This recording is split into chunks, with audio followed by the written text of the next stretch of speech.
Good day, everybody. My name is Dennis Collier, and it was the long, long ago year of 1991 when I first became interested in weight training.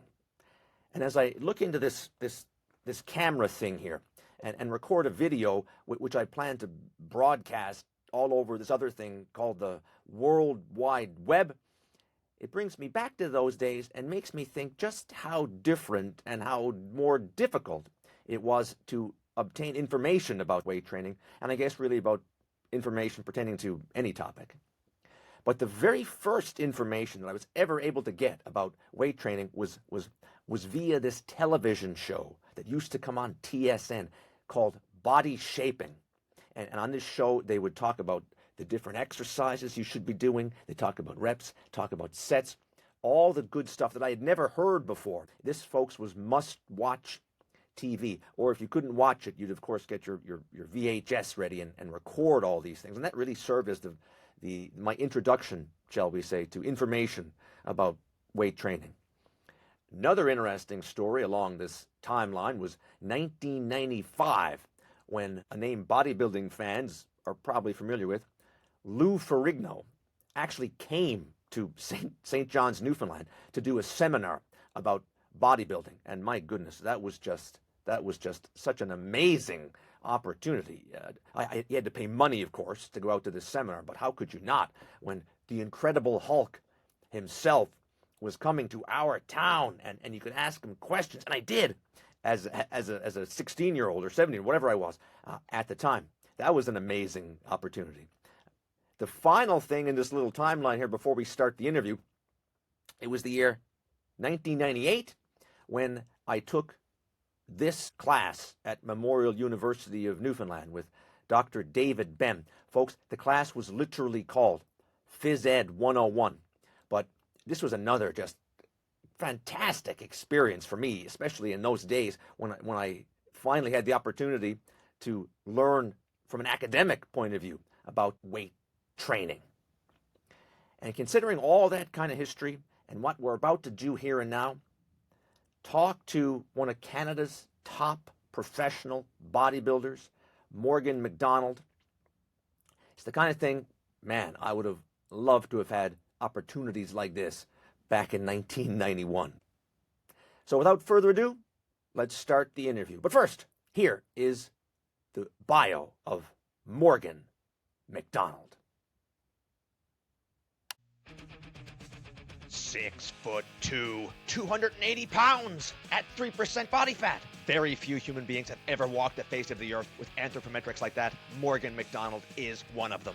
At the Canadian Nationals in 2021, he won the open super heavyweight class and was the overall champion. In doing this, he earned the prestigious IFBB pro status. Today, in addition to competing as a pro bodybuilder, Morgan mentors others in his fitness coaching business. He has guided more than 60 physique athletes to the competition stage. Morgan MacDonald, please tell us where you were born and raised. I was born and raised in Newfoundland, Canada. So I'm from St. John's, the capital city. So yeah, lived there right up until around this time last year when I moved out here to Burlington, Ontario. So Morgan, my follow-up question, what are two fine broths of the lad like you and I from Newfoundland doing up here in the big city? I moved here for bodybuilding, man. Burlington especially is kind of like a bodybuilding hub in Canada. There's this gym called Pure Muscle and Fitness, which is 32,000 square feet of nothing but like the best machines that you could use as a bodybuilder. So I made it pretty far, in bodybuilding from St. John's, living there and training out of there. But obviously equipment is pretty limited just in the corporate gyms and stuff that they have there, like the Good Life Fitness, the Fit for Less. So I felt like I did as much as I could there. I turned pro training out of there in 2021, did my first couple pro shows in 2023. But after doing my first couple pro shows, I kind of realized like if I wanted to continue to level up my physique, I was going to need better training partners, better training atmosphere.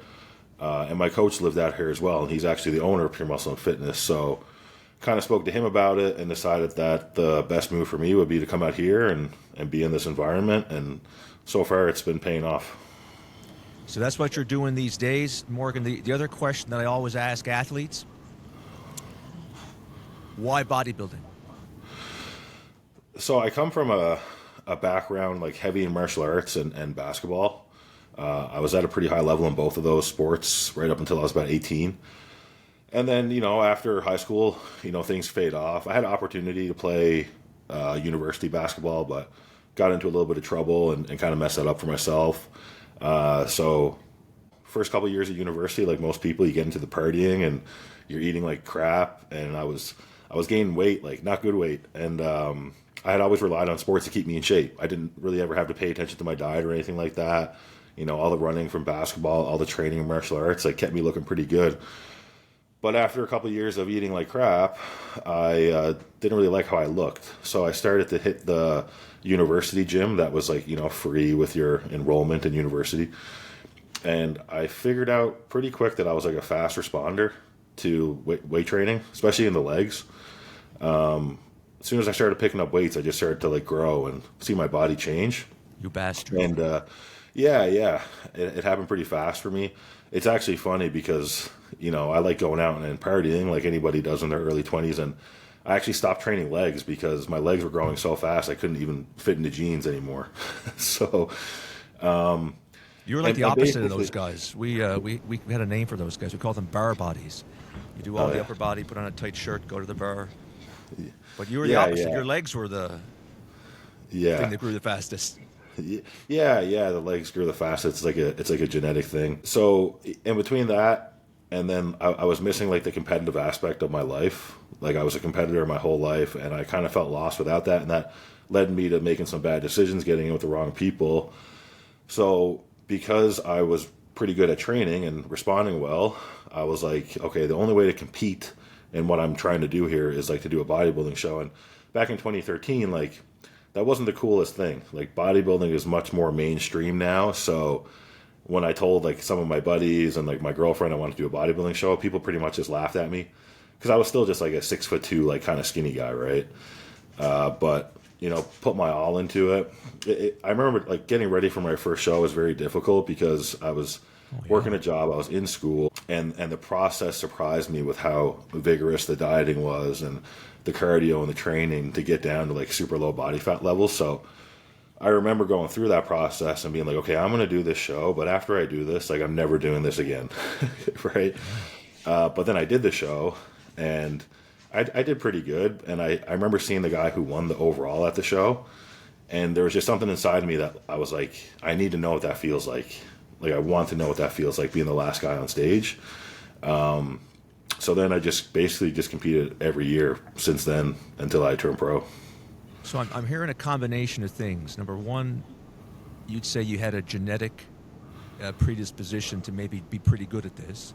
Yeah. And number two, a certain competitive drive that would lead you to say, yeah, I'm going to do all the things that a bodybuilder needs to do to get on a stage and win a show, which are not for everyone, Morgan, needless to say. And we're going to get into some of those things now. Sure. Let's start talking about the training, Morgan. Sure. And maybe the best way to do this. Let's say, I'll give you a hypothetical situation. Let's say you have a year to get in the best possible shape that you can get in, to step onto a bodybuilding stage and place as highly as you can. Let's talk about the type of a program you're putting together and the purpose of this particular program a year out. You following? So yep. let's say, what are we training, like Monday, Tuesday, Wednesday, Thursday, Friday, Saturday, Sunday? If you and I could maybe put together some kind of a general idea, maybe as best we can, what kind of a program you're looking at, like on that week? Yeah. So a year out, like in my mind, that would give you probably 7 months of like a muscle building phase, and then 7 months muscle building. Yeah, and then about 5 months where you would kind of be more into like a maintenance plan while you lose body fat, right? Okay. To get ready for the show, because obviously, unless you're like a beginner, to gain muscle, you need to be in a calorie surplus, right? You need to be eating more calories than you're burning off. That's going to give your body the nutrition it needs to actually build, new muscle fibers. Or to grow the muscle fibers you have, I should say. So because of that, because you're going to be eating in a calorie surplus, your recovery abilities are going to be high. So I would probably set up the split like a push-pull legs, like push-pull. Push pull, Push pull legs. legs, push pull. So essentially, the first push day, so your Yep. first training day of the week, and this would also be like a 3 on, 1 off, 2 on, 1 off. So you'd have 2 rest days a week, 5 training days a week, right? Perfect. Makes sense. So the first push day, I would probably set up like a chest dominant day with a little bit of shoulders and then a couple tricep exercises to make sure you're hitting the arms.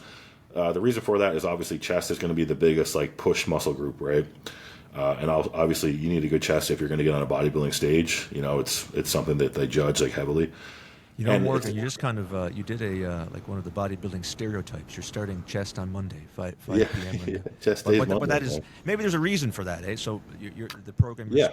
we're just hypothetically putting together here. You say the first Yeah. day is the push day, and it's mostly chest, a little bit of shoulders. a Yeah, little bit so of I would triceps. probably set it up like 4 chest exercises, and obviously for each of those exercises, you're gonna have like 1 or 2 warm up sets because you obviously want to do warm up sets to like, get down the pattern of movement that you're doing, whether it's a fly or like a press, and you want to warm up the muscle to avoid injury, and also on your heavier. Can I lifts- ask you, just because you talk about warm up? Yeah. Do you just do, like, if you're going to do bench press to start, do you just do bench to warm up, or are you one of the guys that does, this type of stuff? Oh You yeah, ever for do this? sure. Yeah, You yeah. do that? I warm up the rotator cuffs. Yeah, You do that, Yeah, I'll eh? probably warm up for like 10 or 15 minutes before each training session, Okay. depending on what I'm training. Okay, so let's keep going here. We got, you said the first day is a push day, Yeah. chest So dominant. I'll also And- say bodybuilders don't bench press. Not any good ones anyway. What do you mean they don't bench press? It's just a super risky movement. Like a lot of people tear their pecs doing bench press. It's more of a powerlifting movement or like a strength based movement. But even doing like a flat barbell press, you're really likely going to hurt your shoulders if you do that movement repetitively, especially if you're pushing yourself hard on it. So it's going to hinder The like risk the rest of your reward training. ratio is not up to snuff. Yeah, like bodybuilders these days are using a lot of machines. Maybe some dumbbell work here and there. That was You gonna be my know, next if I question. was Is it- gonna go ahead. Now, does that include a dumbbell bench press too? You wouldn't do that either? Yeah, like a dumbbell, you have a lot more freedom of motion. You're not so restricted to the bar. So I would definitely choose a dumbbell over a barbell. But I also like the Smith machine, like the guided barbell, Yeah. because I can set myself up exactly where I want to be on like what angle I want to hit that workout at, and I'm just pushing the bar straight up and down. So like I don't really have to think about balancing or stabilizing. So if I get tired, I can just rack the weight, as opposed to like if you start to fail on a bench press. Your elbows could shift, your shoulder could shift, and then the tension goes on a tendon instead of the muscle, and then that's where guys get hurt. And if you like tear a major muscle like your pec in bodybuilding, like it's a catastrophe, right? So you need to be very careful.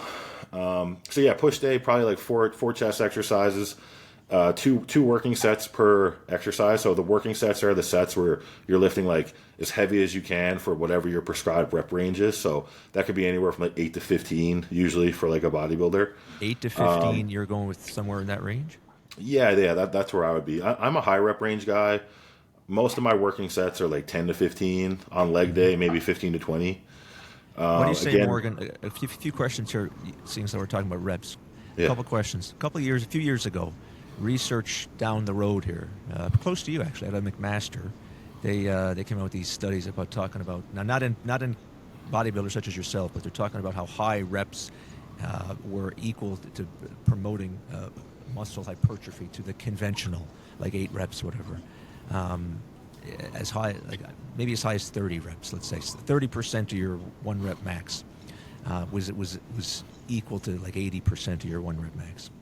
Yeah. And I was at these conferences, Morgan, when the guys are presenting this, and I was looking, and other people that have somewhat of an idea about what bodybuilders do. I said, I'm not sure they're doing 30 reps per set.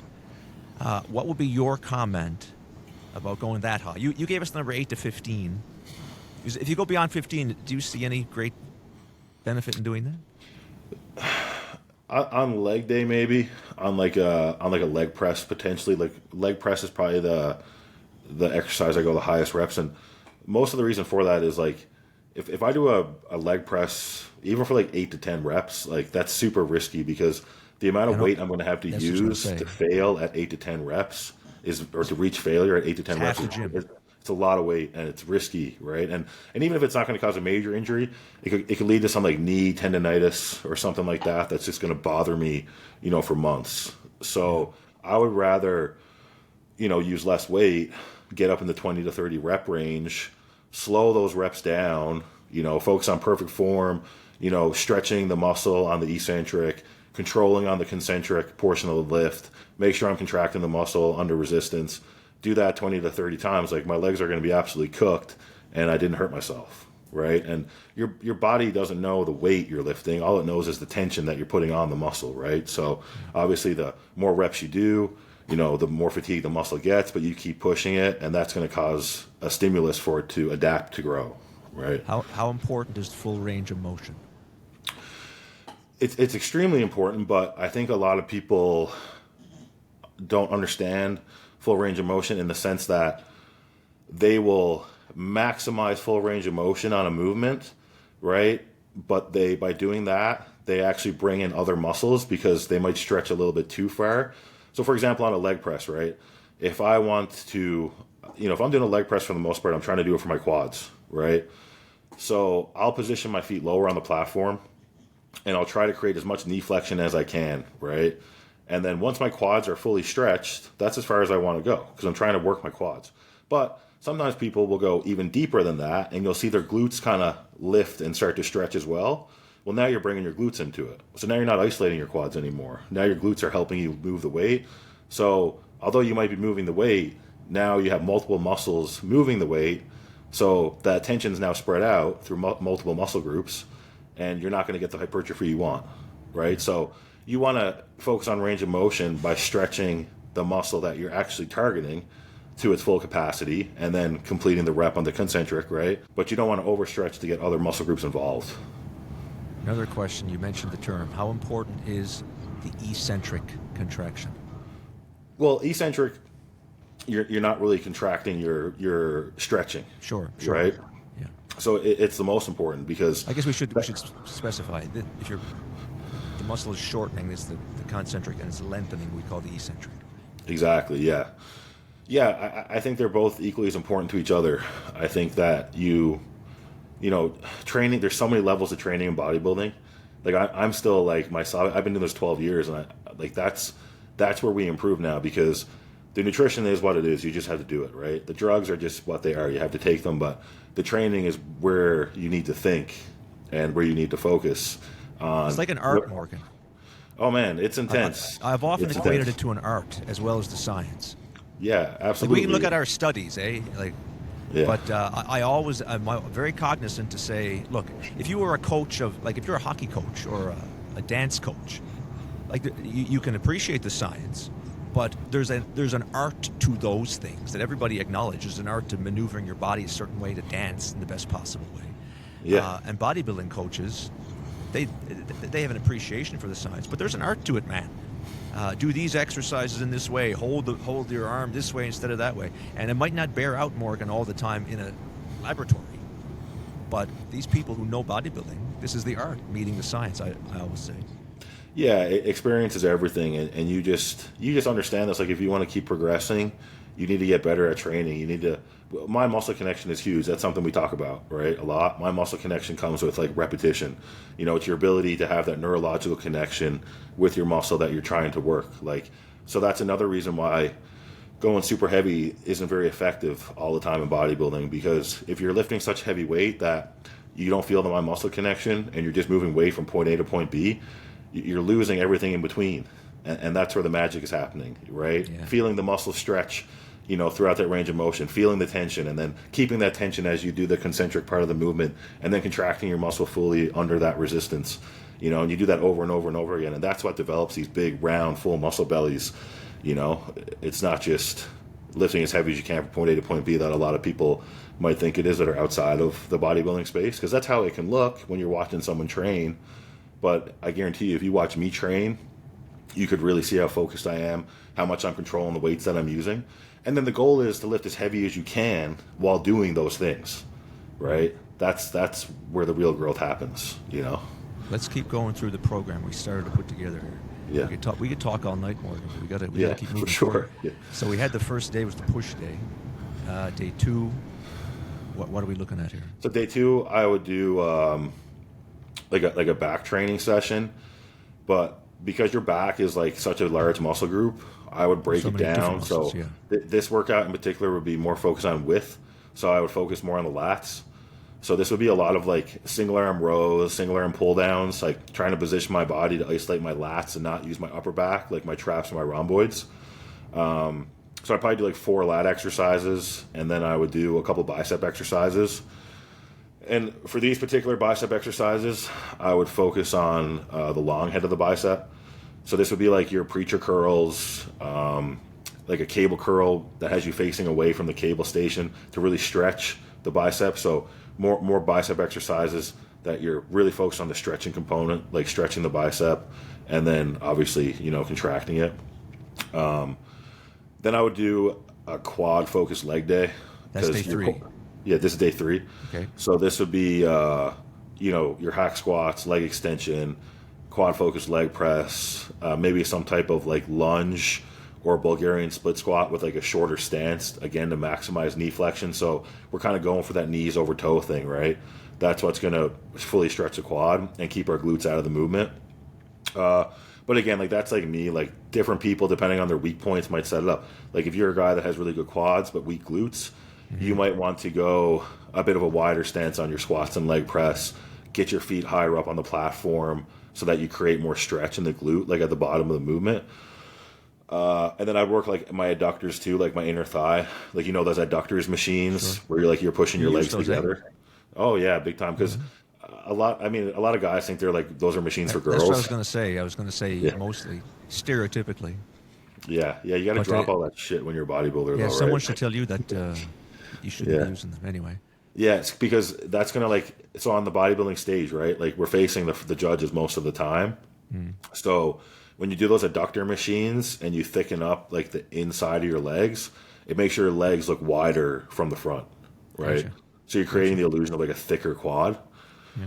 So we hammer those. Oftentimes I'll do that at the beginning of my leg workout because I want to put as much effort as I can into that exercise, as opposed if I leave it at the end after I've done my squats and leg presses and I'm dead, I might not put that much effort into that, right? Gotcha. So then take a rest day after leg day, because after leg day, like you're going to need a rest day if you train hard, right? And when you say rest, do you mean rest? Like you're not playing tennis, you're relaxing. It's not active rest. I'm 340 pounds, man. I can't really do much. Yeah, take my dog for a walk. Like that's the most I do.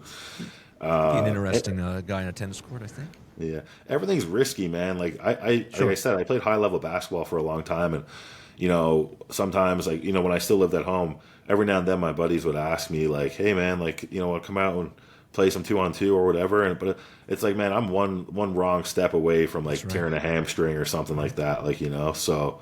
And I get enough injuries anyway just lifting, so I don't want to do anything that's going to jeopardize my career, especially now that this is how I put food on the table. It's not a joke anymore, right? So, but yeah, so after the rest day, I would do my second push day. So this would be more of a shoulder focused push day. So I would do again, I might still do a little chest on this, like if chest is something I'm trying to bring up. For me personally, my shoulders are like a weak point, right? So I would devote this whole day to shoulders. There would be some, you hit the rear delts first usually. Rear delts are something that a lot of people save to the end of their shoulder workouts because they're not deemed important. But this is why a lot of people don't have good rear delts, because they do their lateral raises, they do their shoulder presses, they save their reverse pec deck or their rear delt cable fly for the end of the workout, and they just don't put the effort into it. And I think that training your rear delts is a really good way to warm up your entire shoulder girdle, just because of that range of motion. It gets blood in the right area. And then usually if you do that, and then you go to a shoulder press, your shoulder presses feel a lot better, because if you pump up the back of your shoulders, right, it's actually going to improve your posture by pulling your shoulders back. And then your shoulder positioning is going to be better for your overhead pressing, right? I assume you're not using a barbell for that either. I'll sometimes use a Smith machine. So it is like a barbell, but it's obviously fixed on a machine. I do like that, but if I try to look for a good shoulder press machine, because for me, again, it's just it's just safer. Honestly, it's safer. I can focus on positioning my body exactly how I want. I just got to push up and down. And that's usually why I do that. Like dumbbell shoulder press, I like, but again, with the weights that I have to use, it's risky just getting them in position, right? That's what's kind of sketchy. Yeah.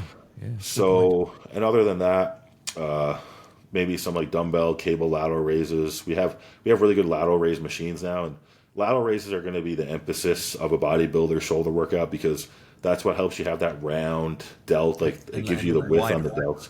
Yeah. Everyone wants to look wider. Even non-bodybuilders, you look cool if you're wider. Yeah. The shoulders. V is what we're talking about. Yeah. Yeah, big shoulders are awesome, right? So so and then I'd probably again do like a little bit more triceps. Because I mean, I'll get into that after actually, but yeah, so a little bit more triceps, and then I would do my second pull day. So this is going to be like probably the second hardest training day to the leg day, The right? second pull day. So this is day 1, 2, 3, 4 This is is day off. 5. Okay. Well, I guess day 6 if you include the rest days. Include the rest day, right? Yeah. So the second pull day you say is the second hardest. So let's hear about what makes it the second hardest.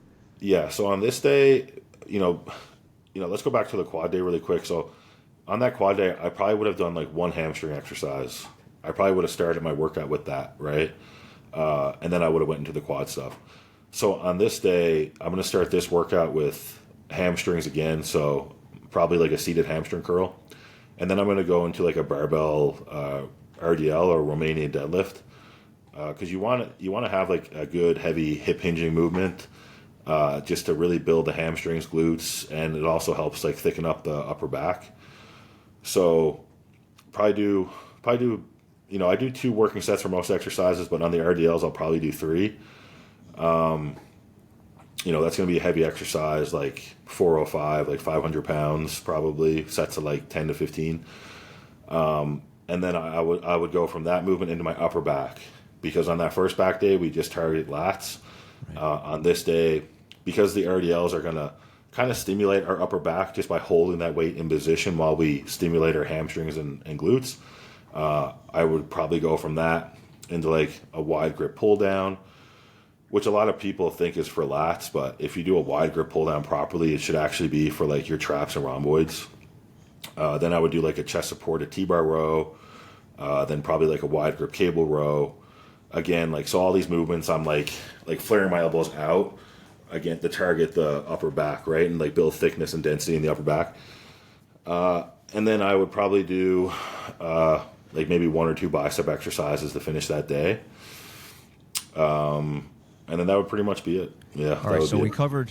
So that's the 7-month block that we identified. I got one more question for you, because I wanted to talk about the rep. 2 more questions actually, and then we'll move on to the next 5 months. Give me, Morgan, some kind of indication. Let's say time in the gym. Okay. You mentioned how many sets you do of these exercises. Let's say from the time you walk in the gym to the time you walk out. How long are we talking in terms of real world minutes, you think? Well, it's definitely going to vary a little bit depending on, like, leg day. I'm probably there for like 2 hours. That's long. Because I'm going to take a little rest bit in between. Yeah, exactly. Yeah, because especially, for me in the current phase I am, like I'm at the peak of my off season right now. So being as heavy as I am, like the oxygen debt is there, and I want to make sure I'm like performing like as best as I can for each set. So I'll do a set, and like I might need 2 or 3 minutes to like fully catch my breath before I can do another hard set. And you're not like timing. This is a certain number of seconds. You go by feel. Yeah, 100%. Yeah. Okay, so that was timing a question. is, you don't want to lock yourself in those boxes, The other question, the final question I had for you on this particular block that we're describing, reps in reserve, Morgan. This is kind of a catchy new term. The notion being that you don't need to necessarily go to failure every set. So when you do your working sets, is the last rep of those sets, you can't do another rep, or are you holding some reps in reserve? What's the strategy here, in your opinion? I don't know where that idea came from. I think that's just another trend that people want to make this easier and convince themselves that they can get results doing things easier. There is a movement in the world, Morgan, to make the world easier. That's for sure. Definitely. But the hard work is what gets results. Would be your opinion. man, I know no other way to train besides go to failure. Yeah, and it's done a lot for me.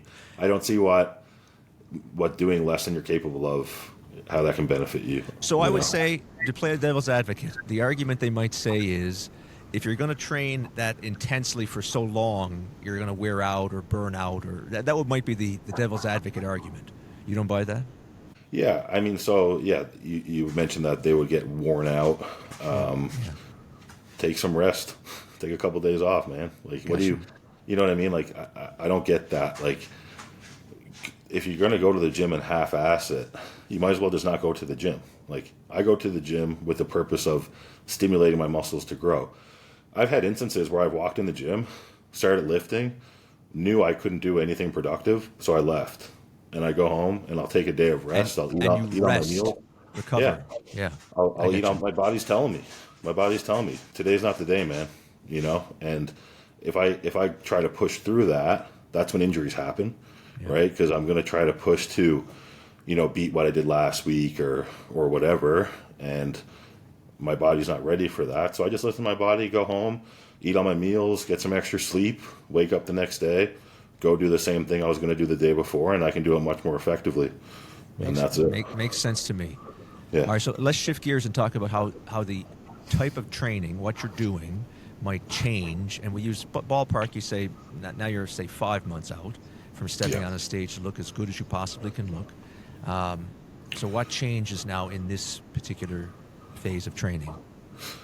So, I mean, this isn't everybody's approach. This is my approach. It's something I apply to a lot of my clients that seems to be effective. But so I think because you notice in that last block that we were basically training everything twice a week, right? To some extent, right? Now that we're eating less, we're adding cardio in because we're trying to be in a calorie deficit. So now we're burning off more nutrients than we're taking in, right? So now you're adding cardio. Yeah. No cardio in the first part. Now we're adding cardio. We'll talk more about that for sure. Yeah, there might be some cardio like in the off season when you're building muscle, like, but that would be more so for cardiovascular health because, when you're gaining weight, it can hinder cardiovascular health. So you want to do a little bit of cardio just to keep up with that, but also appetite and digestion.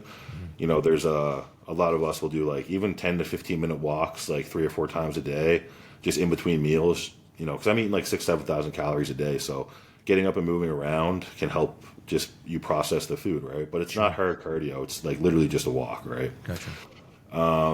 But now if I'm switching gears and like getting ready for a show, I'm 5 months out, I'm getting up first thing in the morning and I'm doing like pretty hard fasted cardio, right? Okay. Can I ask what you're doing? Elliptical?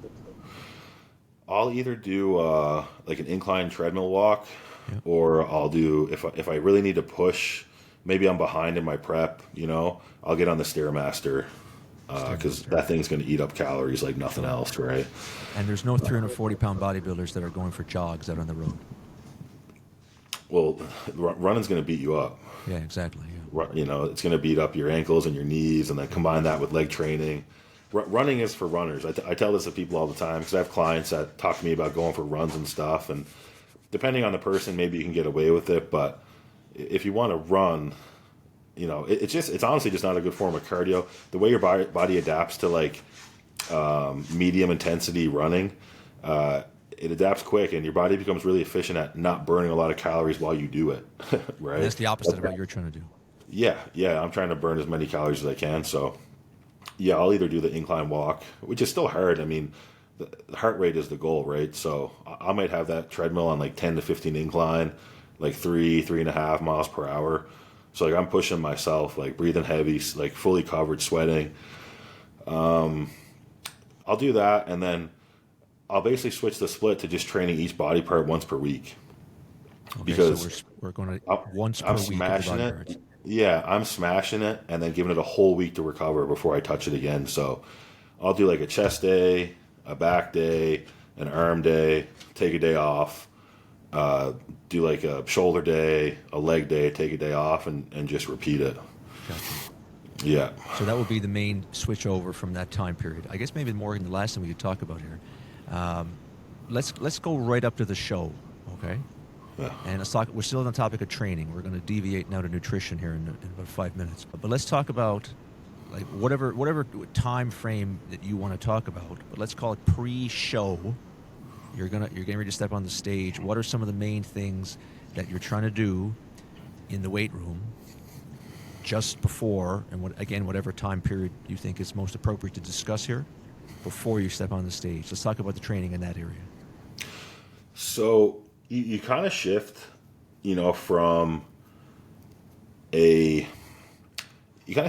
from a point where you're really trying to push yourself, in the gym, to like you're ready for the show.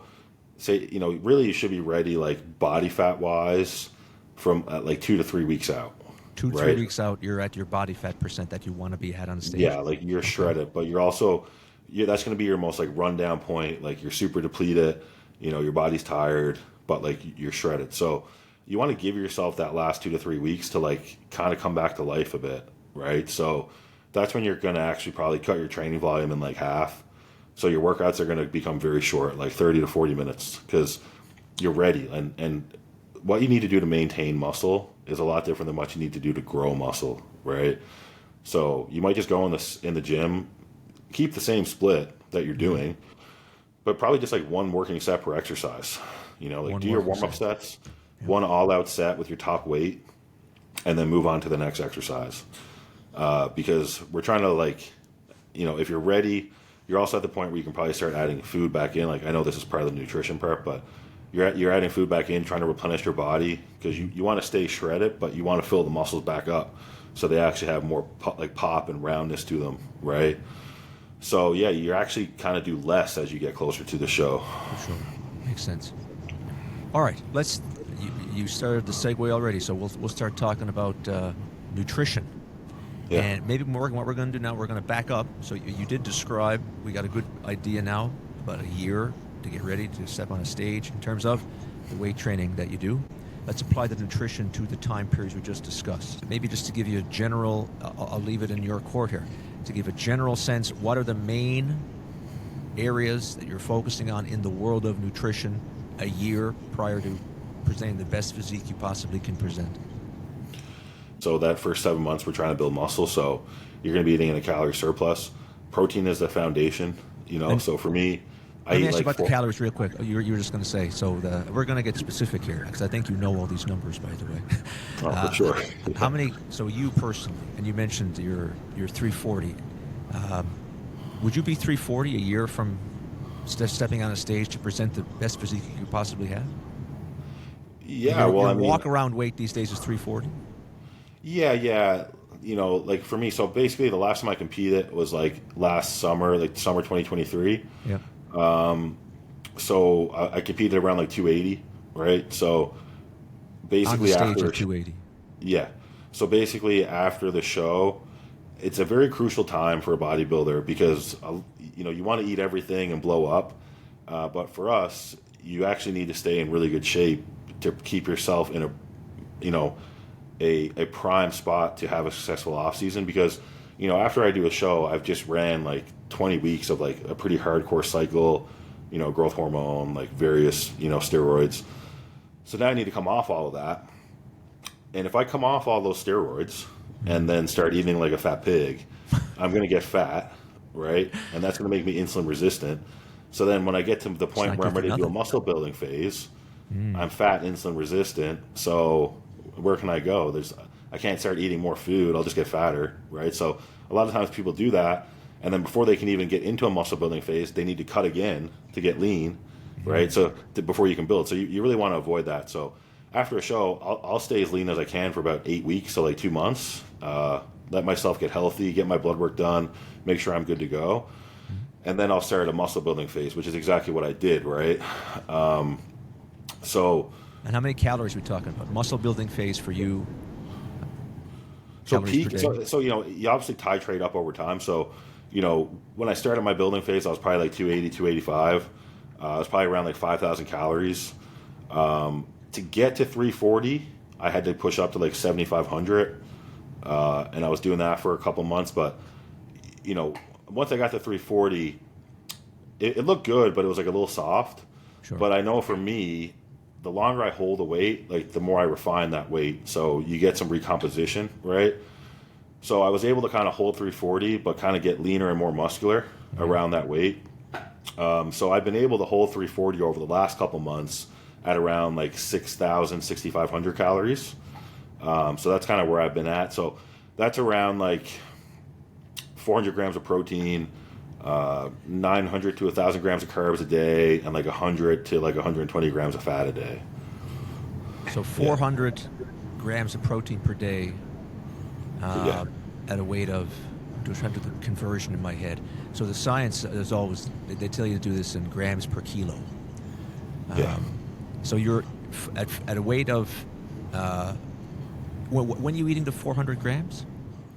Well, that's like what I eat all the time, no matter what. Like that's my like baseline protein. Whether That's I'm your in baseline. off season or prep, it's going to stay the same. Gotcha. We can do the math later to see what that comes out to in terms of grams per kilo. Somewhat of a controversy, not a controversy because it's, again, the real world meeting the science. But if you look at the literature about protein metabolism, most people will tell you that if you go much above, let's say, 2 or 2.5 grams of protein per kilo of body weight, you're not going to be doing what you think you want to do with it, which is build muscle tissue. Now, none of these studies are done on competitive bodybuilders. Yeah. And bodybuilders for years have eaten more than that. To be honest, there's been a disconnect, shall I say, namely that the bodybuilders in the real world are eating more protein than the science would suggest. And that's probably because, Morgan, these studies are not done on people like you.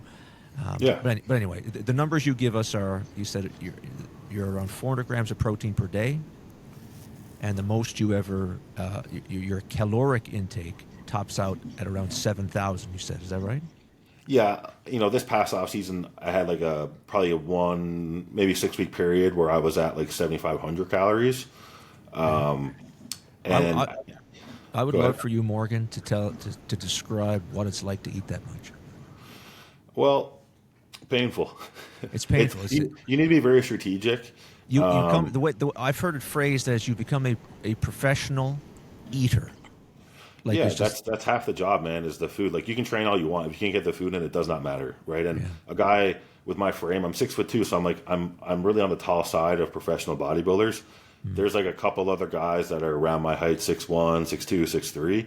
Once you get past 6'3", like, you're honestly just too tall. Like, you'll never fill in the frame, right? But it just so happens that the current Mr. Olympia is 6'1", right? Which is very good for us tall guys because the judges are starting to kind of look at us a bit more, right? Which is fantastic. But yeah, so it's funny. I've done podcasts and videos on this stuff recently, but the most important thing is eating the first meal as early as you can, right? Because as soon as you start eating, especially like a high amount of carbohydrates, you're going to get that insulin release, and that's going to help spike your appetite for the rest of the day.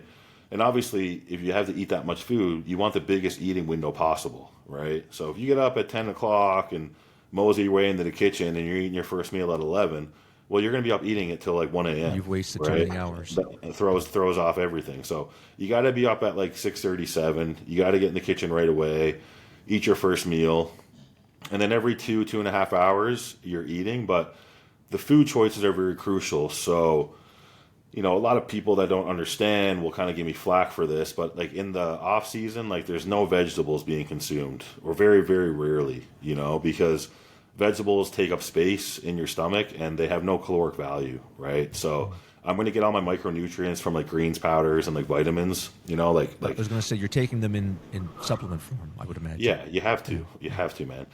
Now, come prep time, I'll eat tons of vegetables because I'm starving and I'm trying to fill in, to satiate myself with veggies, right? So half the year I'm eating vegetables, half the year I'm not.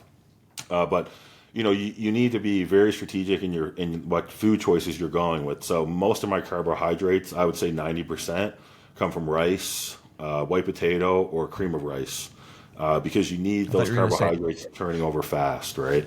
No, oats? I thought you were going to say, I was guessing you were going to say oats. No, they take too long to digest. Okay. So they're great in contest prep because they have a lot of volume. Like when you cook a thing of oats in the microwave with water, it's a lot of volume and it digests slowly, so it will keep you satiated, for a longer period of time. But that's the opposite of what you want when you're trying to grow, right? Gotcha. I'm looking for fast digesting carbs. And even like meats, like some guys can eat steak every day or red meat every day. Lately, I actually have been doing that successfully, but most of the time I'll stick with like chicken breasts, ground turkey, white fish, and then I'll add fats to my meals, like with olive oil, avocado, healthier fats that are faster digesting than like the fats that would be in meat, because obviously red meat can just take a long time to digest. Can you, Morgan, talk a bit more about a bit more about the whole process of digestion and feeling good? That's a big component of this too, I think, especially when you're eating that much food. Definitely, and we need to be very cautious of our waste, and not distending the waste too much. So you really want to make sure like you're eating a meal, you can digest it in an hour and a half. Give yourself that half an hour where there's like really no food in your stomach, and then eating another meal. And this is also where some drugs can come and play, like insulin.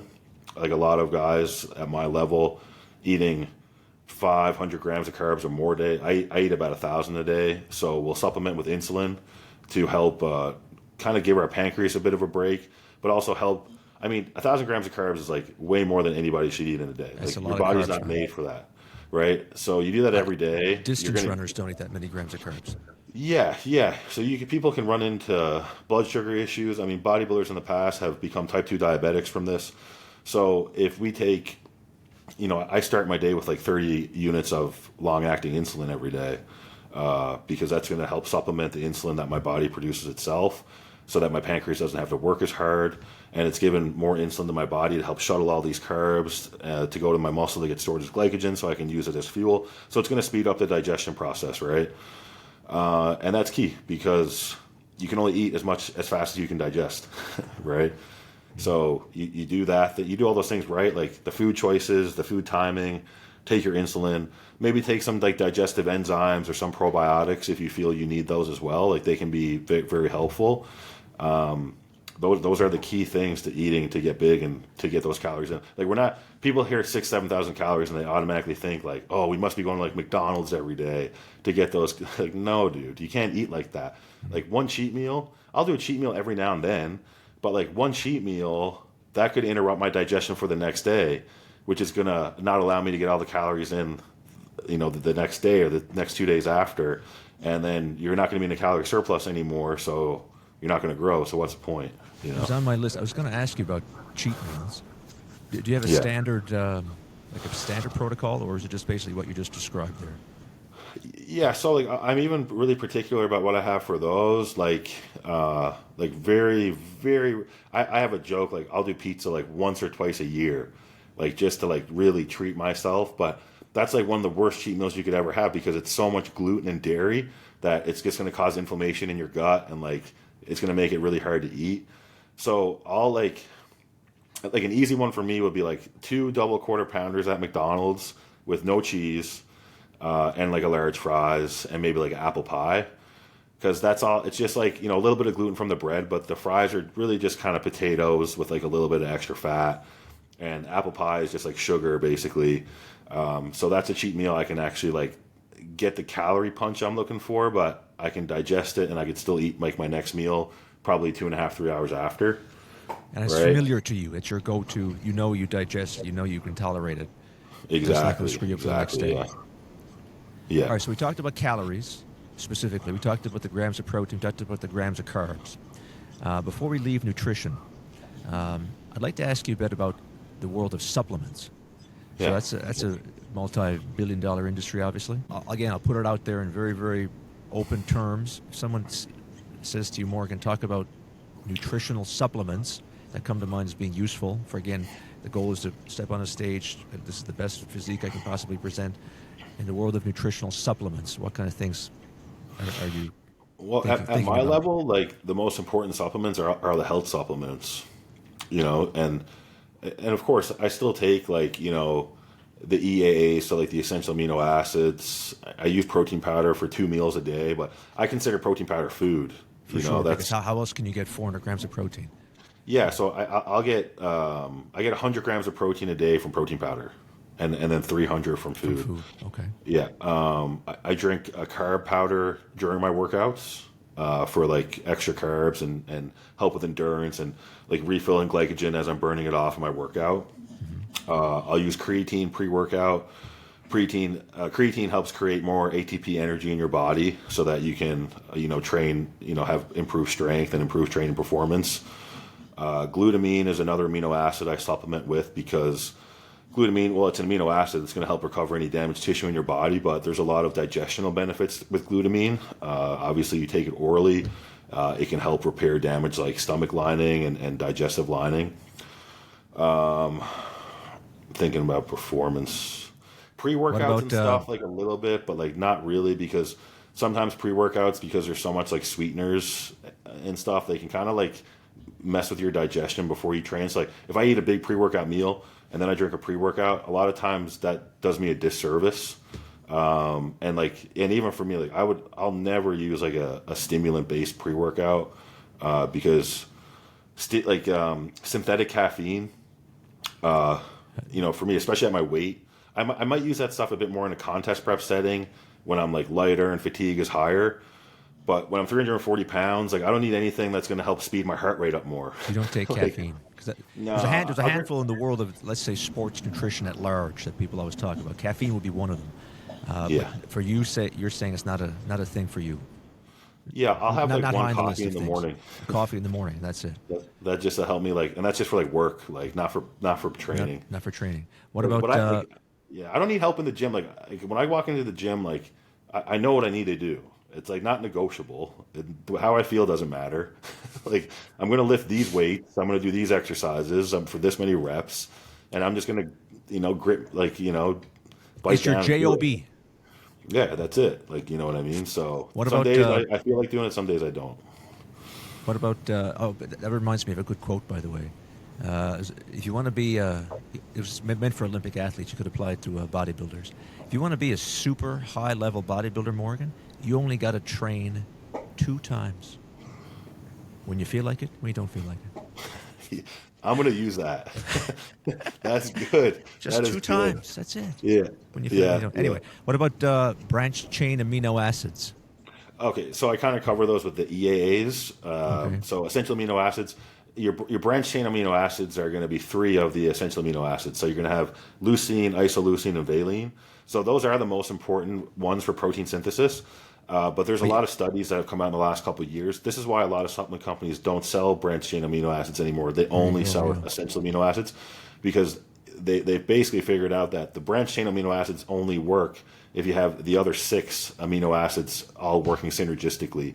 So that's like, I'll use a essential amino acid. So when you said the EAs at the beginning, you deliberately did that because you weren't going to mention the BCAAs. Although it has been a thing, for years, that was a thing, that BCAAs, people thought they did something or other. But I agree with you. The research would support that, by the way, Morgan. That there's nothing particularly special about these 3 things there. If there was one that you had to pick out, you might say it was leucine. But as you rightly mentioned, there's nothing great about the others. You need the total package of the 9, and that's a message I think I often talk about. That's like a whole protein source, right? Yeah. That's why like an egg is better than egg whites. There you go. Because you're going to have like a whole protein source, and that's why these like vegan protein sources, for example, aren't the same as eating like a chicken breast or like a steak. The protein might be the same, but like not all grams of protein are created equal. Morgan, you're going to make the vegans very mad. I'm not trying to make the vegans mad. I'm just spitting facts. You're right, though. You're 100% right. If people don't like facts, I mean, I'm sorry. There's lots of those people out there too. But again, Morgan, I think what you just said is supported by the science. If you gram for gram, if you take an animal protein versus a plant-based protein, and especially in terms of muscle anabolism, the animal proteins, they win. The studies have been. There's not even up for debate, actually. There's other reasons why you might say, I'm going to avoid eating animals, or I'm going to stick to vegetarian-based proteins. But that's a different discussion. If you're talking about growing muscle tissue, I think that book is closed, actually. Yeah, man, like 100%. Listen, I actually coach vegan clients. I help vegans with their nutrition that want to, be jack guys. I have one kid right now who's actually impressing me so much. Actually, he might be a vegetarian. I'm not sure. But either way, like this guy has a phenomenal physique, Oh, you get fairly jacked, but I don't think it's optimal. Yeah, 100%. Exactly. It's not optimal, right? And also a lot of these vegan protein sources come with carbs and fats, so it's very hard to build a muscular lean physique when you don't have many protein source options that are just protein, You have to account for all these extra calories, so it would be tough to do, right? I think so. Possible, Yeah. but not optimal. Well, you don't see many vegan pro bodybuilders, I'll tell you that. I could have. That would have been my hypothesis, Morgan. Yeah. But before we leave nutrition, let's talk about, again, like we did exactly as we were talking about the training. Let's shift gears, Morgan. Let's start talking about stepping onto a stage, and let's talk about some of the things that immediately come to mind. Again, I'll throw it as an open-ended question to you about nutrition. What are you looking at in the world of nutrition, days, a week, whatever, before you're going to step on the stage? Yeah, again, so, you've been dieting for 4 or 5 months, at this point, like you get to the point where you're 2 or 3 weeks out. So carbs are going to be pretty low. I mean, protein's always high. Fats are generally like 40 to 50 grams. Like, even in a contest prep setting, fats won't change very much. You might lower fats a couple times if you really have to, but you kind of want to keep, fats as high as you can, because that's going to, that's like your energy, that's your cognitive function. Obviously, it's fatty acids are a major player in organ function. Your organs are already taking a beating with the stress you're putting on your body from the excessive training, being in a calorie deficit, the PEDs that you're using, right? So carbs are everything. Carbs and cardio. That's how you get lean, right? What about the water aspect? The water, so drying out. Yeah. So again, carbs play a big part in this too. Like, if you're not eating any carbs, you're not holding any water, right? So, but this is the issue, because, you're eating very low carb, right up until probably the week before your show. Now, it's not low carb the whole time. Like, even when you're dieting, you're gonna have high carb days. We call them refeed days. So you might do 5 low carb days a week and then 2 refeed days where you kind of eat a bit higher carb, refill glycogen stores. That's going to maintain higher training performance. And it's also good for your metabolic rate. Like, if you're just in a steady flow of caloric deficit, your metabolic rate's going to like lower itself, right? Because your body's going to adapt and be like, okay, I don't want to die. So instead of burning off this body fat, I'm just going to put fatigue way up, have no energy to do anything, right? And so this is why you need a good coach. Like, there's science to this, right? But yeah, so you get to the week before the show, so then you start carbing up, right? So you're going to slowly start bringing carbs back in. And, for me, my last show, I had to do 1,300 grams of carbs for like 5 days going into the show to fill back up, because I have so much muscle and I have such a big frame, and I was so depleted. Like, to fill back up, I needed like a ton of food. But are you eating carbs, the same carb sources you mentioned earlier? It's only those things you're going with, the rices and the other things you mentioned. Yeah, when generally. you have to get that many carbs, is what I'm saying. You don't expand your repertoire of foods available. Not often. Like, you maybe, if you really need it, you might go get like a big load of pancakes or something. But you don't really want to go too off track, because if you start introducing foods that you haven't eaten all prep, you don't know how your body's going to respond. You don't know what kind of digestive issues. If you get backed up, like, you have a big bloated stomach, so you generally want to try to carb up with the same carbs you've been eating. You might just add more healthy fats, like more olive oil and things like that, to slow the digestion down of the carbs, right? Because that's basically what fat does. But yeah, so, obviously the more carbs you eat, the more water you're going to retain. So you get to a point, you'll be, when you're trying to carb up, usually, like, initially your body's just going to run through it because you're so depleted. So you'll notice, like, you're eating carbs and then, like, you're peeing like a lot, because your body absorbs the carbs as glycogen, it burns it off, and then the excess water you pee out, right? You'll get to a point probably like a day or two before the show where, like, the peeing will slow down a lot. And this is when the carbs are, like, really starting to stick. And sometimes if you overeat, you can what we call spill over. So this is when the water is now going to leave your muscles, and instead of you excreting it out, it gets stored in between the skin and the muscle. In the wrong places. Yeah, so you kind of get this watery film over you.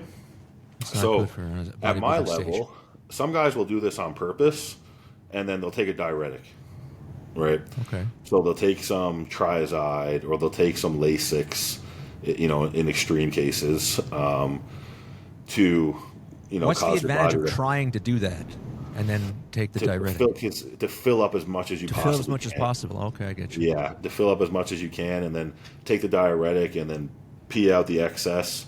So you usually take a diuretic, you go to bed, you'll probably wake up 5 or 6 times to pee, and then you're kind of hoping that in the morning you're super dry, but you've held that fullness. This doesn't always work out, right? Sometimes the water that's pulled, it will almost always pull from the underneath the skin, but sometimes if you take too much diuretic, it will pull from the muscle, and this will lead guys to looking flat, right? So a lot of times these days, like especially I know for me with my clients, I really try not to use a diuretic. Again, it's going to depend on the size of the competitor. A guy like me, because I need to eat so much carbs to carb up, I almost always need to use like at least a little bit of a diuretic. But for smaller guys that are competing, like maybe they're 200 pounds, 230 pounds, what you can actually do is you can water load. So say a week out from the show, you get them up to drinking like 7 to 8 liters of water a day, which is painful because the amount of times you need to piss is incredible. Like I said, you're a professional eater. Yeah. Or drinker in that case. Drinker, yeah. So you'll do that, and then 2 days out from the show, you'll go down to like from 8 liters to like 5, right? And then the day before the show, you'll go down to like 3. And because your body is so like overhydrated, it will just continue to excrete even though you're taking in less water. So it's like a trick, right? And then if you time it right, they wake up the day of the show, they're super dry. You did somewhat of a carb up, so they have good muscle fullness. So you can do it that way as well. Gotcha. Another good segue there, Morgan. You start talking about diuretics, because the third and final thing we were going to talk about was what I was going to call pharmacology. And the reason, Morgan, why I was going to call it pharmacology, here's what I'd say. Here's a little bit of a rant, I suppose, at the beginning on my part. If someone was to say the statement, bodybuilders take steroids and steroids are bad, I would say, Morgan, there's a lot of people, even educated people, who would say, yep, that's a fair statement. That's a reasonable, accurate statement. But I would say if you say that statement that bodybuilders take steroids and steroids are bad, I would say that betrays your ignorance to the field for a number of reasons. Number one, they're taking more things than just steroids. And number two, there's more nuance, Morgan, to the discussion. I humbly think we gotta talk about doses. There's a great quote. I've said this 1,000 times in my lectures. I think it's like a handful of quotes that I think is the most powerful quotes in nutrition, science in general. Only the dose makes the poison. So if we're going to have the statement steroids are bad, can we not then perhaps speculate, well, maybe at different doses they are more bad or less bad? You have guys that are my age who are doing this thing now called testosterone replacement therapy. They get a certain amount of testosterone, and it's almost considered therapeutic in some circles. That would be different than a bodybuilder who's taking 5,000 milligrams of testosterone a week. So let's talk about the pharmacology of bodybuilding. Maybe start with steroids, Morgan. If you were to say a bodybuilder who has the aspiration of stepping on the Mr. Olympia stage, okay, what are they looking at in terms of taking androgenic anabolic steroids, that family? What are they thinking about? What is the standard? What is the practices of the modern bodybuilders today? I think the first thing I want to say is just to touch on the TRT, the testosterone replacement therapy. TRT saves lives from a mental health standpoint. I've witnessed this myself with clients, middle-aged guys who, no matter what they do, they can't get in shape. They're going through some type of midlife crisis. Maybe they went through a divorce. They have no self-worth. And then they go get tested and they have low testosterone. They get on test replacement therapy. Their mental health gets drastically better. Their self-confidence gets better. They're able to get back in shape because they can actually recover from working out, and they feel like young guys again. And it's a life-changing thing. So anybody that thinks that TRT is bad, you're ignorant. So I'll say that first. Maybe as a few years go by and we get more studies on the topic, Morgan, it might. Who knows where it will head? But anyway. Yeah, for sure. Yeah. So going back to your question, so Olympia level bodybuilder, what you'll take, or if your goal is to go to the Olympia like myself,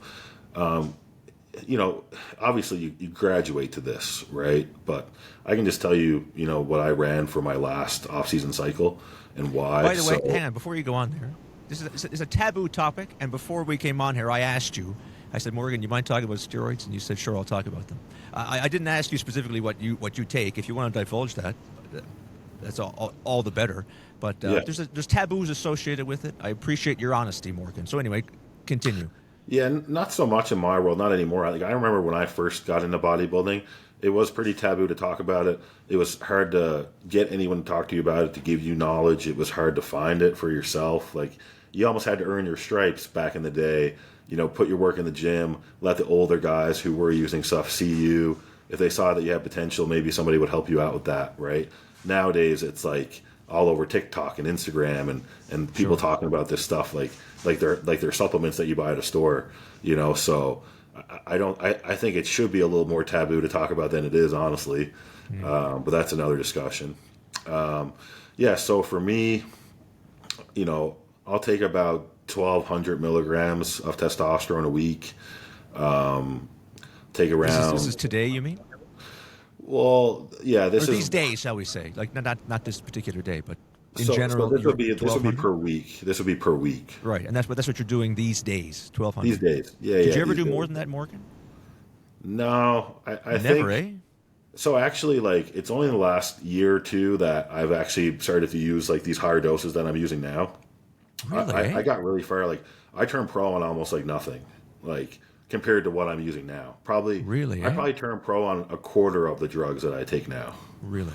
Yeah. Now, going back to the beginning of our interview here, we kind of disclosed maybe you have some fairly decent genetics for gaining muscle. Yeah. Would you say?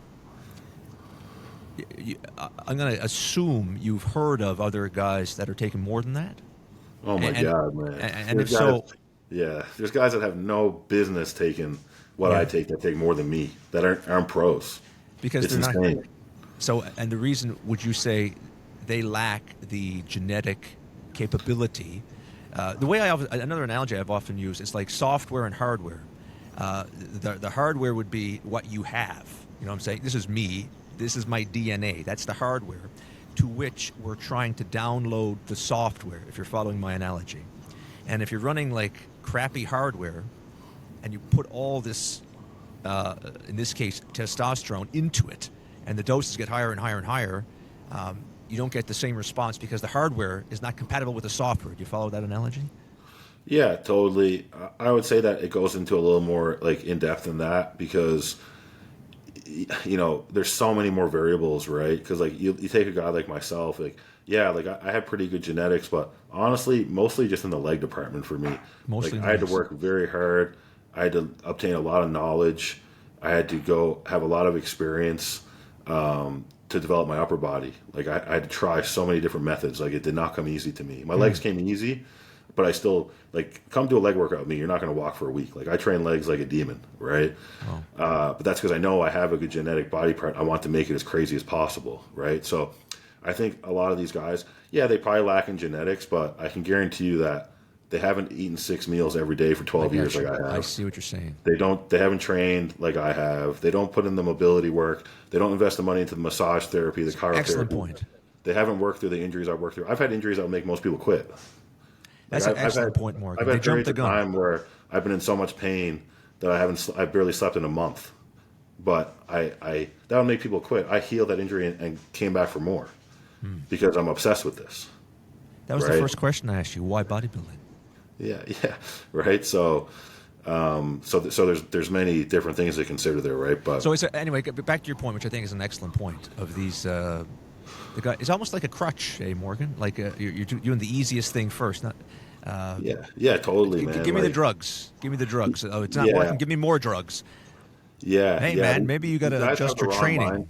They have the wrong mindset. They think that more drugs is more muscle, right? Whereas me and like my friends, like the professionals, we understand that like the drugs are just something that needs to be there, and what we are looking for are the drugs that we can use that give us the result we want with the least amount of negative side effects and the least amount of negative health side effects. That's the drugs I like. That was another thing I was going to mention, actually, about the blanket statement, steroids are bad. There's a lot of different types of steroids. And they do different things, for goodness sake. 100%. So there's a much more nuance into the whole notion, those 100%. bodybuilders taking steroids, they're bad. Yeah, totally. Let me get back to the doses again. And you said something interesting about the different types of guys that are taking the different doses. Yeah. Did you say the higher doses that you've seen anecdotally are guys that are not trying to be on the Olympia stage?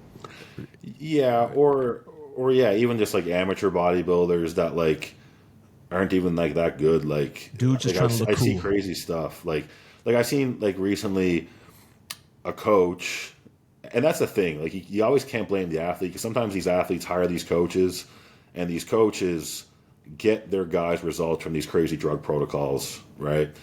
So like I seen recently a young amateur guy taking like 1,600 milligrams of testosterone a week, like 1,300 milligrams of trenbolone a week, which I don't know if you know what trenbolone is, but it's an extremely powerful androgenic it's all steroid. over YouTube, man. Yeah, exactly, right? So to put that in perspective, like the most tren I've ever taken, and this was for a very short period of time, was like 500 milligrams. And usually I would take 300, right? So this guy was taking 1,300, and he probably weighed 120 pounds less than me, right? And then he was taking like 1,000 milligrams of Deca a week, 600 milligrams of equipoise a week, and then oral steroids on top of it, like Anadrol, Winstrol. Like I would never do an oral steroid in the off season, right? In the Injectables only, because orals are what really can mess up your digestion, for your ability to eat. That's another reason. Like I will never take oral steroids in the off season, because they hinder appetite so much that I might be taking this drug, but I can't even eat the food to get the growth that I need, right? So yeah, like injectables only for the off season. So for me, like this last off season push, 1,200 milligrams of testosterone a week, 400 milligrams of Masteron a week, 600 milligrams of Primobolan a week, 10 IUs of growth hormone a day, and 30 IUs of long-acting insulin with 10 to 12 IUs of short-acting insulin on training days, like post-workout. Did you deliberately there lump the insulin into the anabolics? I think you did that on purpose, eh? Because insulin would be a powerful anabolic. It's a drug, yeah. I would, and it's actually the most anabolic hormone that there is. Sure, yeah. You're not going to grow without insulin. So I guess you know what. The only reason why I mentioned that, Morgan, is because again, pretty educated people, they probably might they say they hear insulin, they just think of digesting glucose, metabolizing glucose. But it is, as you rightly point out, probably one of the most powerful anabolic hormones a Homo sapien produces. Yeah, well, and actually, insulin, funny enough, right? A lot of people hear insulin, especially in the fitness industry, and like they kind of get scared, right? Because they're like, insulin, like you can go hypo and die. You could die, yeah. It's like, if you're an idiot, sure, right? And it's actually it's really just the fast acting insulin that has this like stereotype around it, because Humalog, there's other forms too, but Humalog's probably the most popular one. You take it, and in 15 minutes it activates, and you need to take in like a certain amount of carbohydrates so that you don't go hypoglycemic. But obviously, if you know what you're doing, and you take 10 IUs, you know that you probably need to eat around 100 grams of carbs to kind of get the effect that you're looking for. And yeah, if you don't eat the carbs, then you're going to go hypoglycemic. But I mean, why would you take it and not eat carbs, right? So that's it. But I think like as far as like danger with steroids comes from prolonged use of even like moderate to high dosages without being responsible in terms of like checking your health. I was going to ask about getting blood work done. Yeah, so like I get blood work done like at least once every 2 months, whether like before I start a cycle, during a cycle, after a cycle, just to monitor things. Because if you're gonna, if you have things like, your liver enzymes are getting in like the 200 or 300s. You know, your GFR is dropping below 60 or 50. You know, your A1C is like 10. Like these, and you're going to continue on while you have these numbers. That's where the trouble comes from. And a lot of young guys don't realize this. Like, it was the same thing when I was young, man. It didn't matter what I was taking. My blood work was always perfect. And it's like, yeah, dude, you're 25. Like, if you have bad blood work from a steroid cycle when you're 25, Could be you're a warning done. sign. You're done. This is not Stop for you. taking them. Stop taking them, because if your body's, you know, not handling it well at a young age, you're doomed in your 30s and 40s, right? My blood work didn't start getting iffy until like somewhat recently, and I attribute some of that to how much food I have to eat and my body weight, right? But I have a doctor that helps me address these things. Like, I take a blood pressure medication now. Like, I take metformin for my blood sugar. Like, and that's something too that, like, even 10 or 15 years ago was so foreign. Like, a lot of bodybuilders would never get on medications because they thought, oh, if I got to start a medication, well, then I need to stop bodybuilding. So instead of taking a medication to control these things and staying on and doing their cycles, they just like turn a blind eye to it and just continued the cycles anyway, when they could have helped themselves. And now you see so many guys in their 40s and 50s that were bodybuilding in the 90s and early 2000s having health issues because they weren't responsible, right? Sure. So that's one of the biggest difference between bodybuilders these days opposed to bodybuilders back then, is the amount of knowledge we have, the doctors that are willing to work with us, you know, and these types of things. Now, that being said, as we leave the topic of anabolics, might we say this? Because I don't want to come across as being pro-steroid either, I personally don't. So would you say the message might be, if you're thinking about going on anabolic steroids, get your training right first, eat first, and then if you really, really, really need to do things like compete on a bodybuilding stage, then much, much later down the road, you think about pharmacology. But the first part of this process is learn to train properly, learn to eat properly. Would you be on board with that? 100%. It's only going to help you. Like, I love nothing more than when I have a young guy come to me that's been training naturally for 5 or 6 years, you know, knows his macros, he's done 3 or 4 bulks and cuts naturally. This is a kid that knows all about the work, like the hard part of bodybuilding. I've done this personally. Like, you take a kid like that, that's like maybe 23, 24 years old, you put him on like, I don't know, 400, 500 milligrams of test a week, which is like a pretty low dose. Mm-hmm. Nothing else. This kid will gain 25 pounds of muscle in like 4 months. Yeah. Incredible results, and stay perfectly healthy. Yeah. Right. But then you take these guys who want this shortcut, you know, and a lot of times these types of people are partying on the weekends and shit too, because they don't want it for the right reasons. That's right. They want to look good quick, to go down to some all-inclusive down south where they can drink and like try to get with girls or whatever. You know, these are the last people that should be using steroids. The bar bodies, I call them. Yeah, the bar bodies. Yeah, exactly, those guys.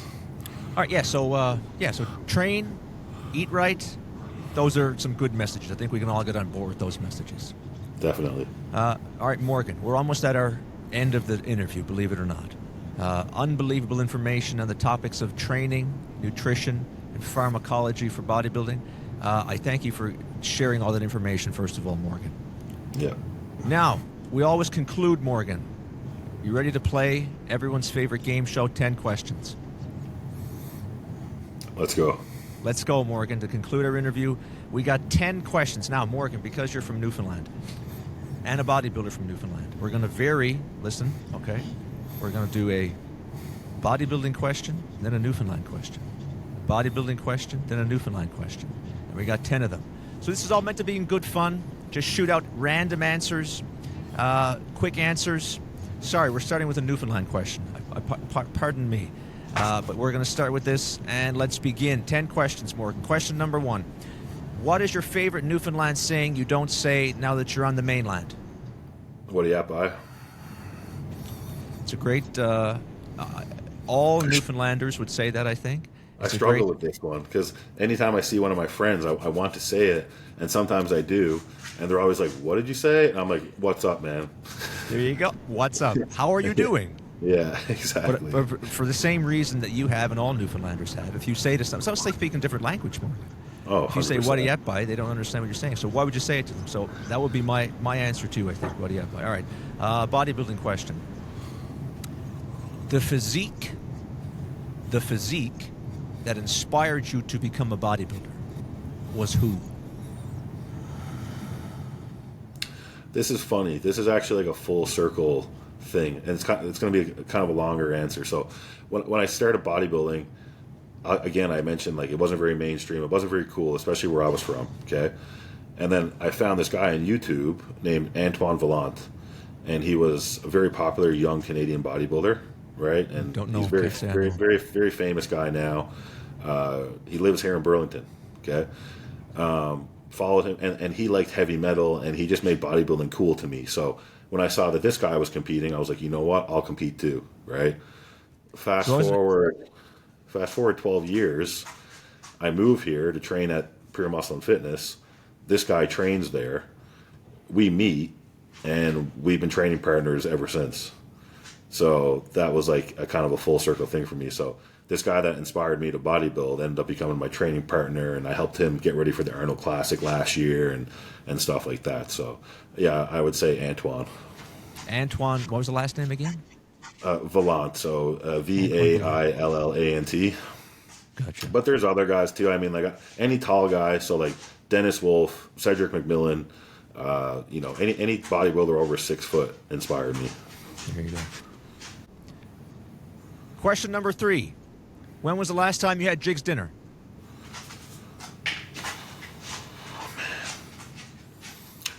Buddy, I would say I didn't go home for last Christmas because I was just after moving here. So You don't make it yourself. Christmas 2023. There you go. Jig's Yeah. dinner, not part of a bodybuilding dietary plan. I'm going home for Christmas this year. I'll have it then. That's right. That's what. I've never made it myself, but every time I go home. Anyway, Morgan, listen. Question number 4. I ask every athlete this. If you were a prima ballerina, I would ask you this question, and you've touched on this. I don't know what you're going to say for the answer. What's your 1 rep max bench press? Don't know. We went over Don't this. know. You said you don't do that. Don't It's not know, your, man. It's not your game. If I had to, I'd say I could put up like 455 if I tried. If someone But said I would, we're gonna- I would never try. Never try. We went over this. The risk to reward ratio is not good enough. All right, No. question number 5. When's the last time you ate Chess's fish and chips? It's got to be. I'd go to Leo's over Chess's anyway, but I would. I'd say got to be 4 or 5 years now. Long time, Morgan. Yeah, too long. Question number 6. Back to bodybuilding. Do you have any fantastic tips for shaving body hair? Okay, so I'm actually an expert at this. I stay shaved all year round. Morgan, that's why we come to you, buddy. Yeah, for the important questions. So I have a system. I basically I split up my shaving body parts like I do my training split. So I have a chest day Brilliant. I shave, arm day I shave, leg day I shave, back day I shave, and that way it's like a short amount of time broken up throughout the week. Do you think as opposed to also, all at Morgan, once. it might help the mind-muscle connection? Yeah, Shaving that body part and then exercising it? there's something to that. Oh, man, definitely. Yeah. Question number 7. Best bar on George Street? I'm a martini bar guy, man. I like the dance music and shit. I'm not a big like Irish like pub guy. I find that shit boring. Okay, something with dance music. Yeah, I yeah. don't know. Well, last time I was down, I don't even know when was the last time I was down. All right, question number 8. Personal, all-time, favorite, single exercise? Oh man, I would say. Hang on, before you answer, I'm going to write it here. I'm going to guess. All right, go. Romanian deadlift. I was close. What do you guess? I said squat. Squat. Yeah. Yeah, you know what? I'm big on both of those, man. Like I don't do barbell squats anymore again because of the injury thing. but I built my legs on barbell squats, man. Because back in Newfoundland, we didn't have much. We didn't have hack squats. Didn't have any fancy shit. So I was squatting. You know, I was 23, 24 years old, squatting 405 for like sets of 15, just like going crazy in the gym doing those. So grew up on squats. Yeah. There you go. All right, we're almost done, Morgan. Last question about Newfoundland. Have you ever been to Gross Mourne? I have. Yeah, I've been there. Yeah. More recently, I drove through it because my girlfriend's from Corner Brook. Okay. So before we moved out here together, I was driving back and forth from Corner Brook all the time. So I would always go through Gross Mourne. Yeah. There you go. It's a great spot. If you've not been, you Cool. should go, people. Yep. Yeah. All right, last one. Back to the gym. Morgan, what is the funniest or stupidest thing you ever saw in all your years in the gym? Man, oh man. It's kind of a tough question. The only thing that comes to mind is, when I was like kind of just coming up in bodybuilding, at the first Good Life I trained at and worked at, they had the seated cable row machine set up in front of like all the cardio, right? And I was training at like 5 p.m. Every cardio machine was taken, and I was on this seated row machine, right? And recently, the cable for the seated row machine had been replaced, but they didn't replace it with the right cable. And, I was always like a big, strong guy. So even back then, I was doing like the full stack. And then I had even added some extra weight onto this machine. So I'm doing my rows. I'm on like rep second or third rep. And I pull and the cable snaps. So I'm like all my force and momentum. I do a full backflip off of this machine in front of like all of these people. And How much do you weigh at that time? probably like 260, I would say. Only 260. So yeah, only 260. I was small back then. That's a good one. Yeah, All right, Morgan, listen, man, I greatly appreciate it. I always love talking to two people that are interested in bodybuilding, which is you, and people that are from Newfoundland. So, Morgan, again, we had a great discussion, talked about the training, talked about the nutrition, talked about the pharmacology for bodybuilding. Thank you very much for doing this interview today. Yeah, thanks for having me, man. I had a good time. All right, Morgan, as I conclude, I always say, let's go Canada, support Canadian athletes.